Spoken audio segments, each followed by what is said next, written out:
into Islam, my life was really kind of focused on drink, drugs. The whole kind of purpose of life was just to have fun, have a laugh. And it's just a way of kind of making your life bearable until you die.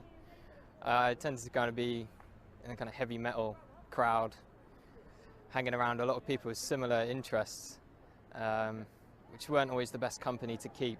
My first experience of seeing Muslims was the 9/11 attacks.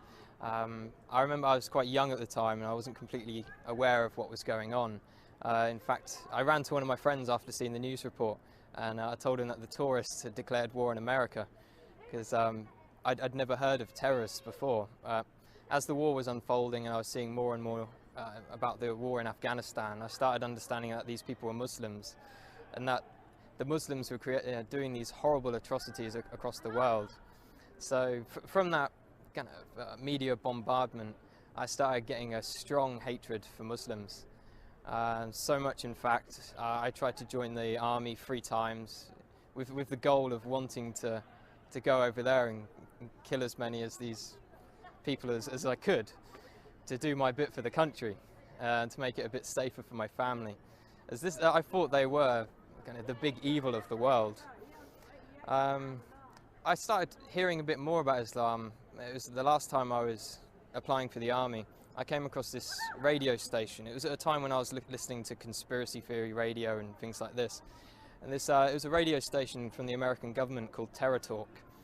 And it was talking about the life of the Prophet ﷺ. And it just didn't sound right to me that people would follow him from all these evil things they were saying about him. So I started to question what Muslims believed at that time. I was on a spiritual search anyway. At the time I was looking into Norse mythology and paganism, and one of my friends turned to me and said, before you decide on this paganism thing, have a look around a bit more. And then I eventually picked up the Quran from my college. When I had it, I actually thought I was picking up a terrorist handbook, and I was a bit worried that MI5 were going to come after me as soon as they saw me take it out of the library.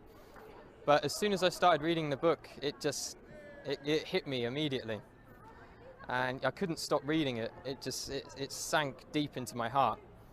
And as I kept continuing through the different surahs, I remember reading about the people in the fire having boiling water to drink, burning their throats.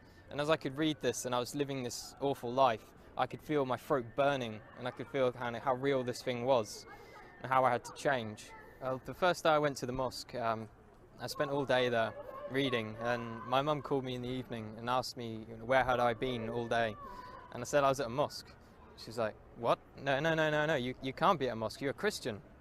Christians don't go to mosques. And she was very, very shocked and thought I was going down a bad path. That was my mum's original reaction. After a while she started to accept it. She'd done a lot of crying.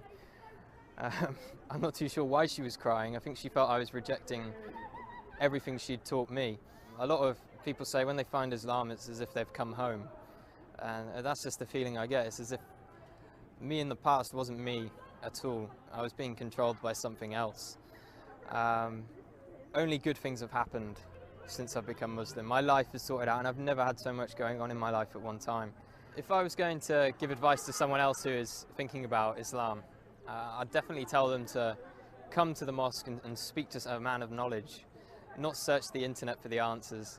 There are some good things on the internet, but when you don't know anything about Islam, you can't judge what is right and what is wrong. So it's much better to speak to someone, spend time with the Muslims. I spent many weeks in their company, and you get an understanding of who they are and what kind of quality of people they are. Don't be afraid of what your family think. I've had many people, and myself as well, was worried about what my parents would think. And at the end of the day, Islam is for you, it's for you. You can just hope the best for your parents will come afterwards. Allahu Akbar, Allahu